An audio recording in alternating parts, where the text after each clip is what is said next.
नमस्कार मित्रों, आप सभी को सूचना मिल चुकी होगी कि 26 नवंबर 2020 से आज़ाद आईएएस एकेडमी के द्वारा आप सभी के लिए 4 बैच के साथ लाइव ऑफलाइन और ऑफलाइन बैच प्रारंभ की जा रही है। उसी के संदर्भ में यहाँ पर थोड़ी सी चर्चा करनी है।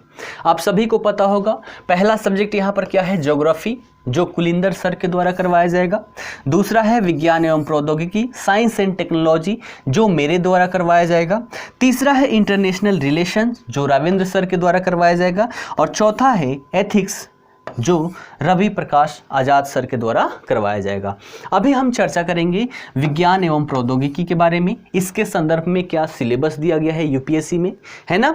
जो यूपीएससी का सिलेबस है लगभग पैटर्न वही पीसीएस में भी हमें करना है। तो क्या क्या करना है, क्या सिलेबस में दिया हुआ है, उसके संदर्भ में कौन कौन सी पुस्तकें पढ़नी है, और 26 तारीख से हमारी क्लास होने वाली है, तो उससे पहले हमें क्या क्या पढ़ लेना चाहिए, उसके संदर्भ में थोड़ी सी हम चर्चा यहाँ पर करेंगे, ठीक है ना। तो चलिए सबसे पहले यहाँ पर सिलेबस देखते हैं कि सिलेबस में यूपीएससी के द्वारा क्या कहा गया है, ठीक है ना। जब तक सिलेबस नहीं पता होगा हम अच्छे से प्रिपेयर नहीं कर पाएंगे कि हमें क्या क्या पढ़ना है, ठीक है ना। तो ये यूपीएससी का सिलेबस है जीएस के, है ना।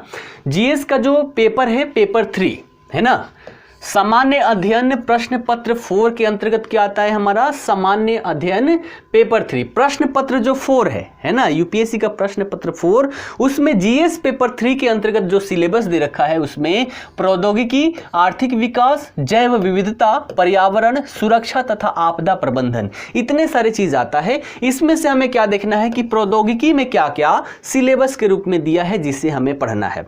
सबसे पहले यहां पर देखेंगे, ये लास्ट वाला पॉइंट यहां पर लिखा हुआ है विज्ञान एवं प्रौद्योगिकी। इसके अंतर्गत क्या लिखा है कि विकास एवं अनुप्रयोग और रोजमर्रा के जीवन पर इसका प्रभाव, यानी कि जो भी विज्ञान है उसके क्षेत्र में क्या क्या अनुप्रयोग हो रहा है, ये जो अनुप्रयोग हो रहा है उससे हमारे दैनिक जीवन पर क्या प्रभाव पड़ने वाला है, इन सब के संदर्भ में हमें जानकारी होनी चाहिए। तो विकास एवं अनुप्रयोग और रोजमर्रा के जीवन में इसका क्या प्रभाव होगा, इसके संदर्भ में हमें जानकारी होनी चाहिए। उसके बाद अगला टॉपिक देखें तो 2 और टॉपिक यहां पर दिया गया है, यानी कि प्रौद्योगिकी के अंतर्गत 3 टॉपिक है। एक हो गया, दूसरे में लिखा है विज्ञान एवं प्रौद्योगिकी में भारतीयों की उपलब्धियां, देशज रूप से प्रौद्योगिकी का विकास और नई प्रौद्योगिकी का विकास। यानी कि यहां पर बोल रहा है कि जो विज्ञान एवं प्रौद्योगिकी है इसके क्षेत्र में भारतीयों की क्या उपलब्धियां है, उन सब के बारे में हमें जानना चाहिए, ठीक है ना। देशी रूप से क्या क्या यहाँ पर विकसित हुआ है, क्या क्या विकास हुआ है, कौन कौन सी प्रौद्योगिकी है, उन सब के बारे में हमें जानकारी होनी चाहिए। उसके बाद अगले टॉपिक में क्या दिया है, सूचना प्रौद्योगिकी, अंतरिक्ष, computer, robotics, nano technology, biotechnology और बौद्धिक संपदा अधिकारों से संबंधित विषयों के संबंध में जागरूकता। इतने टॉपिक दिए हैं आपके विज्ञान एवं प्रौद्योगिकी के संदर्भ में। इन सबको निकाले तो हमारे पास टॉपिक क्या क्या हो जाता है जो हमें पढ़ना है। तो इन सब पर आधारित देखें तो आप सभी यहाँ पर देख रहे होंगे मैंने टॉपिक का नाम लिखा है, जैसे अंतरिक्ष प्रौद्योगिकी हमें पढ़ना है क्योंकि यहीं पर दिया है। अब अंतरिक्ष प्रौद्योगिकी पढ़ेंगे तो इसमें मिसाइल सिस्टम, सैटेलाइट सिस्टम, ये सारी चीजें पढ़ते हैं। तो जब मिसाइल इसके अंतर्गत पढ़ेंगे तो उसी के अंतर्गत हमें रक्षा प्रौद्योगिकी भी पढ़ लेनी चाहिए, है ना, जिसके अंतर्गत देखा जाए तो हमारे कई प्रकार के यहाँ पर मिसाइल्स निर्मित होते हैं, गन, हेलीकॉप्टर, इन सब के बारे में भी हम यहीं पर पढ़ लेंगे। तो पहला टॉपिक क्या है, अंतरिक्ष प्रौद्योगिकी। दूसरा हमारा हो गया रक्षा प्रौद्योगिकी, यानी कि रक्षा के क्षेत्र में भारत के द्वारा क्या क्या यहाँ पर विकसित किया गया है, इन सब के बारे में पता होना चाहिए, ठीक है ना। उसके बाद सूचना एवं संचार प्रौद्योगिकी, अगला टॉपिक क्या हो जाएगा हमारा, सूचना एवं संचार प्रौद्योगिकी, यानी कि जो भी हमारी जो सूचना के लिए जो भी साधन इस समय पर उपलब्ध है, कैसे कैसे इसका डेवलपमेंट हुआ और वर्तमान में कौन सा वर्जन हम प्रयोग कर रहे हैं, क्या क्या इसमें तकनीक होती है जिसके माध्यम से हम एक जगह से दूसरी जगह कम्युनिकेशन कर पाते हैं, इन सबको हमें इसके अंतर्गत पढ़ना है। तो डेवलपमेंट पूरे हम डिटेलिंग में यहाँ पर पढ़ेंगे।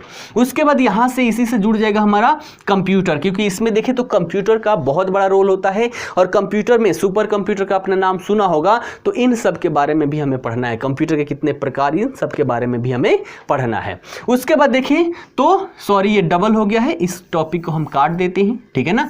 सूचना और संचार प्रौद्योगिकी हमारा हो गया। उसके बाद अगला टॉपिक हो जाएगा रोबोटिक, है ना। आर्टिफिशियल इंटेलिजेंस है, इसी पर आधारित होता है हमारा रोबोटिक्स। तो रोबोटिक्स भी हमें पढ़ना है ना, क्योंकि वर्तमान में देखें तो छोटे छोटे रोबोट्स का प्रयोग बहुत बड़े स्तर पर यहाँ पर करने की संकल्पना यहाँ पर बनाई जा रही है, तो इन सब के बारे में भी हमें पढ़ना है। उसके बाद अगला हो जाता है हमारा टॉपिक नैनो टेक्नोलॉजी, फिर बायोटेक्नोलॉजी और ऊर्जा।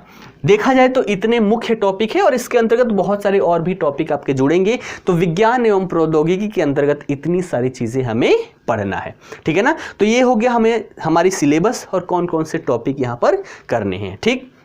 चलिए अब बात करते हैं इसके लिए पुस्तक कौन कौन सी होनी चाहिए। तो सबसे पहले अगर बात करें तो 2 पुस्तक यहाँ पर महत्वपूर्ण है। इससे पहले आप सभी को NCERT कंप्लीट कर लेने हैं इस 1 महीने में, ठीक है ना। NCERT में क्या क्या सबसे ज्यादा फोकस करना है, फिजिक्स पर, ठीक है ना, उसके बाद बायोलॉजी पर, उसके बाद देखें तो केमिस्ट्री पर, ठीक है ना। तो ये 3 चीजें कर लीजिएगा। एनसीईआरटी की बात करें तो 8वीं 9वीं और 10वीं की ये तीनों ही सब्जेक्ट आप लोग कर लीजिएगा एनसीईआरटी, जिससे आपका बेसिक मजबूत हो जाएगा। और जब भी हम थियोरी की बात करेंगे तो उन बेसिक की भी चर्चा हम यहाँ पर करते हुए चलेंगे, ठीक है ना। जैसे मिसाइल प्रौद्योगिकी है तो उसमें कौन कौन से बल लगते हैं, है ना, किस आधार पर उसको उड़ाया जाता है, तो ये सारी चीज़ें वहाँ पर काम आएगा। तो सबसे पहला काम क्या है कि इस 1 महीने में आप सभी को ये तीनों ही एनसीईआरटी यहाँ पर कंप्लीट कर लेने हैं, है ना। 7वीं 8वीं 9वीं में देखें तो मिक्सअप है, वो तीनों ही यहाँ पर पढ़ लेने हैं। उसके बाद एडवांस बुक की बात करें तो 2 आपको यहाँ पर बुक दिखाई दे रहे होंगे, एक है दृष्टि पब्लिकेशन का और दूसरा देखिए तो TMS पब्लिकेशन का है। दोनों में से कोई सा भी पुस्तक ले सकते हैं, दोनों ही देखा जाए तो यहाँ पर महत्वपूर्ण है ना।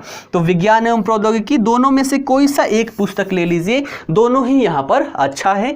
बहुत सारी चीजें यहाँ पर दी गई है जो आपको नहीं भी पढ़ना है, लेकिन यहाँ पर हम क्लास में ही चर्चा करते हुए चलेंगे क्या पढ़ना है क्या नहीं पढ़ना है। तो इतने सारे चीज को आप सभी लोग तब तक कर लीजिए जब तक हमारी क्लास नहीं होती। एनसीईआरटी मस्ट है, आप सभी को यहाँ पर करके आना है, ठीक है ना।